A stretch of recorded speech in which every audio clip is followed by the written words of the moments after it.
ఎంత అడిగినా ఏమంటారు పైసలు పర్వాలేదు అన్నట్టు చేస్తున్నాం. మా కాపు వాళ్ళకు రాజ్యం ఎత్తులు చేస్తున్నాం ఆయన. మేము భూమి దొరుకుని బ్రతక వాళ్ళం. మేము పైసలు ఇస్తా అంటున్నాం, దాని బదులు బంగారం ఇస్తాం, ధరమైన ఇస్తాం. ఎంత అవసరం ఉండదు. లేదు నాయన, తెల్ల చెట్టులు 7 దొరుకునా ప్రపంచంలో అయితే తెల్ల చెట్లు ఎక్కడ తెల్ల చెరుకులు ప్రేమతో పెంచుకున్న పసిపిల్లలు పెంచిన చెరుకులను ఎంత దుర్మార్గుడు నడిపినవాడు. ఆయన లేదు ఏమయ్యా మహారాజా,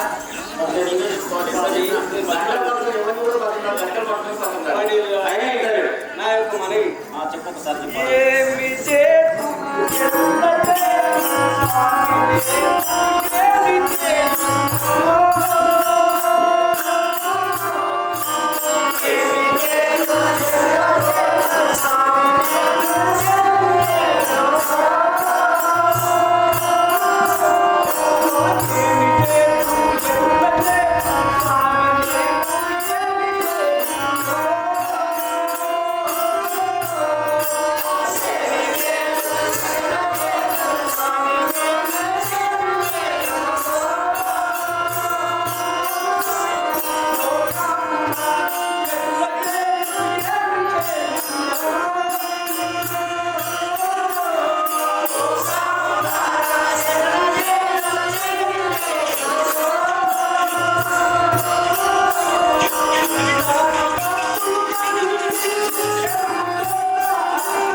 అడగండి ఇస్తాను, కానీ చెరుకు తోట అది విధాలు స్వామి.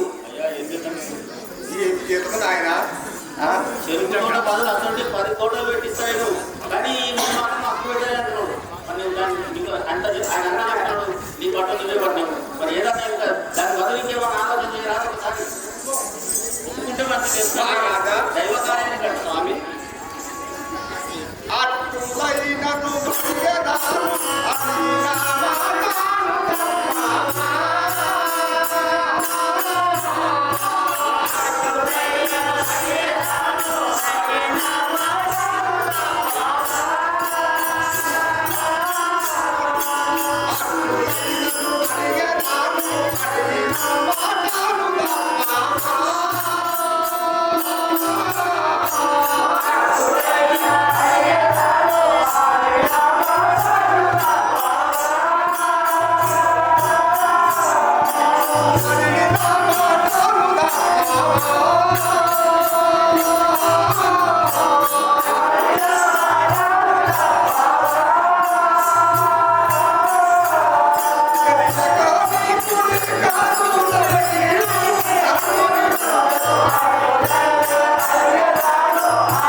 ఏం కోరుతామంటున్నావు ఆలోచించుకోరు నువ్వు కూడా. కుమారుడు శివకుమారు ఈ చెప్పుకోవడం పడినందుకు ఎంత వేధించి ఎంత పట్టుదలగా ఒప్పుకోలేదని చెప్పి 500 రూపాయలు సమర్పించారు. వారి వారి కుటుంబంపై పార్వతీ పరమేశ్వరుడు ఎల్లవేళ కాపాడాలని కోరుతున్నాము. శ్రీగొండ మహారాజా, నీ చెరుకులకు బదిలి నీ గుడ్డలతోనే ఆ చెరుకుల నరికిన గుడ్డలతోనే నీ కొడుకాడు నరికి ఇచ్చి చెట్లు మోపులను తీసుకొని పొమ్ము. శివ శివ శ్రీకంఠ మహారాజుకు ఎంత ఆపత్తి వచ్చినది. సమయం చూసి కాపువాడు కూడా చెరుకుల బదులని కారణే నడికి మాట్లాడు ధనమొద్దు బంగారమొద్దు ఏదో అంటుంది. ఎంత విచిత్రము విలాపం అంటే నీ గుడ్డలతోనే నీ కుడికాలు నువ్వే నరికించు. ఇదిగో కాలు నరికి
శ్రీదండ మహారాజా మహారాజా స్వామి పోతే పోయిందేమో వేయరాదు అక్కడ కాదు ఎందుకున్నారు పుట్టవు అక్కడ 2 శాతం కావాలి పరమేశ్వరుని సాక్షిగా నేను ఇస్తాను ఇస్తానా కానీ మరి 4 పుట్టోడు ఎంత బతుకుతో పెట్టిస్తావా నాకు అర్థం కాదు భగవంతుడా పరమేశ్వరుడే ఒక్కసారి అందుబాటు అక్షలయ్య ఈ శ్రీరంగ మహారాజు ఈ కష్టం చూడలేక 210 రూపాయలు సమర్పించారు. వారిని వారి కుటుంబంపై ఎల్లవేళలా కాపాడాలని కోరుతున్నాము.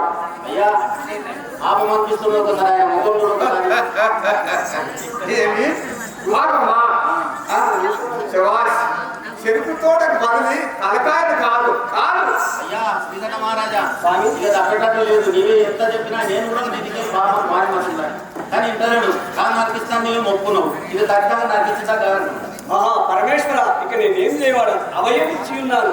ఇక నా సుడికాలు నరికించువాడు కాలు పోయినా ప్రాణం పోయినా మాట్లాడేవాడంటే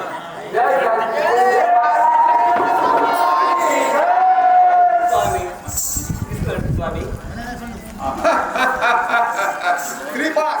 శ్రీకంఠ మహారాజా ఈ సాహసముకు మెచ్చుకుంటుంది. చెరుకు మోపును లేపుకొని పొమ్ము. సరే అయ్యా నెట్టు రాదు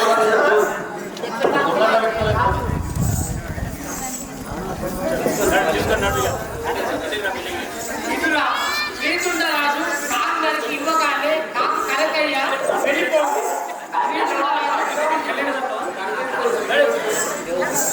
ఈ విధముగా శ్రీరంగ మహారాజు పరీక్షకు నిలబడి పరీక్షలో నిలిచి ప్రతాపాన్ని ఎంత బదిలాడినా నా చెరుకులే కావాలి ఎంత చెరుకులు నసికి అంటాడు. విచిత్రమైన పరిస్థితి శ్రీరంగ మహారాజు మాట ఇచ్చినా మాట తప్ప అని ఒక సైడు కాపువాడు ఎంత చెప్పినా బంగారం ఇస్తాను ఆయనకు పాయ భూమి ఇస్తాను ఆయనకు పాయ తోటకు 10 ఇంతలు వెతికిస్తాను ఆయనకు పాయ ఎంత చేసినా కాదు.